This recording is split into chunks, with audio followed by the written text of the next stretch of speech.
भारत सरकार ने अन्नदाताओं के लिए कुछ राहत के कदम उठाए हैं। 8 करोड़ किसानों के खातों में 2,000 रुपये की राशि डाली गई है।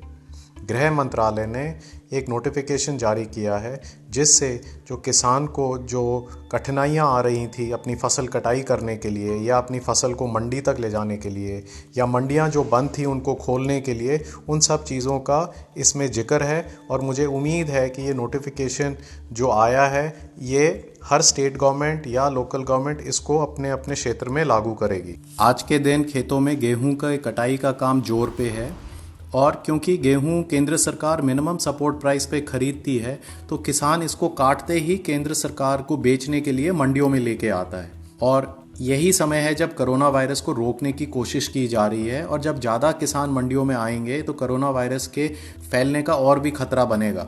इसीलिए हरियाणा और पंजाब सरकार ने, दोनों सरकारों ने केंद्र सरकार से गुजारिश करी है, उनको मेरे को समझ आता है 2-3 चिट्ठियां भी लिखी हैं जिनमें उन्होंने लिखा है सरकार को कि किसान अगर अपनी फसल जून के महीने में लेके आता है तो उसको कुछ फालतू पैसे देने चाहिए, तो ये मंडियों पे जो लोगों का दबाव है ये कम हो जाए।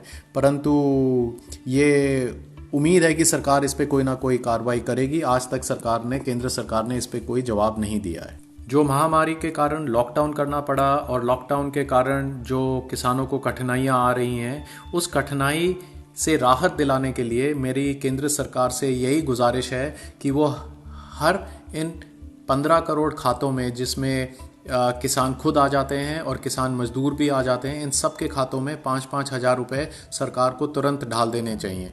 मेरी सरकार से ये भी गुजारिश है कि जो मनरेगा वर्कर्स हैं जिन्होंने पिछले कई महीनों में जो सरकार के लिए काम किया, उनकी अभी तक बहुत सारे वर्करों की अभी तक पेमेंट नहीं हुई है, तो जो भी उनकी पेंडिंग पेमेंट है तुरंत या जल्द से जल्द उनके खातों में डाल देनी चाहिए।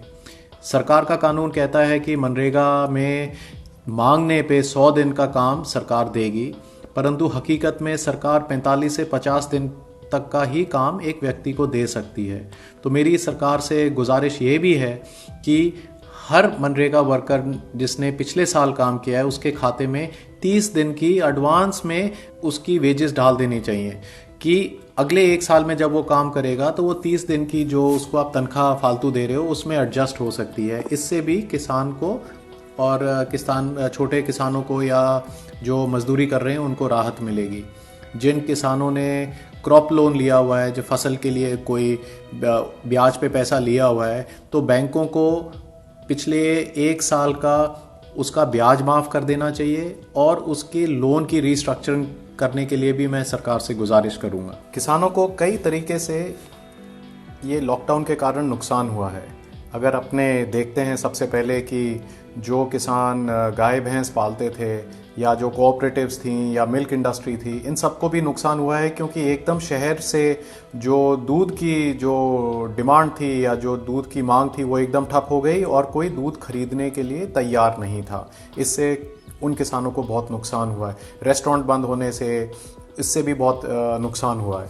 दूसरी तरफ अगर अपने देखते हैं जो मुर्गी पालन करते थे, क्योंकि कोरोना वायरस के डर से लोगों ने मुर्गी खाना कम कर दिया और आप देखोगे कि अंडे की डिमांड ख़त्म हो गई इनसे। इस तरीके के किसान जो मुर्गी पालन के काम में थे उनको भी बहुत नुकसान हुआ है। पोल्ट्री इंडस्ट्री को बहुत नुकसान है। तीसरी तरफ अगर अपने देखते हैं कि जो सब्जियां या फल की पैदावार कर रहे थे उनको और भी नुकसान है, क्योंकि सब्जी और फल ज़्यादा दिन तक खेत में नहीं रखे जा सकते, उनको तोड़ना पड़ता है, बाज़ार में लाना पड़ता है क्योंकि उनकी स्टोरेज कैपेसिटी नहीं होती। आप देखेंगे कि आम की फसल, जो आम के खेती कर रहे थे उनको नुकसान है, नागपुर में संतरे जिनके पास थे उनको नुकसान है, या नासिक में जिनके पास अंगूर थे उनको नुकसान है। अगर आप सब्जियां देखें तो टमाटर हो गया, तरबूज हो गया, खरबूजा हो गया। तो ऐसे फसलों जो ऐसे फसल कर रहे थे उन सब किसानों को नुकसान इसलिए हुआ क्योंकि लॉकडाउन होने से सप्लाई चेन बंद हो गई और शहर से डिमांड आनी बंद हो गई, तो उनके पास कोई ख़रीदार नहीं था, उनको भी बहुत नुकसान हुआ है।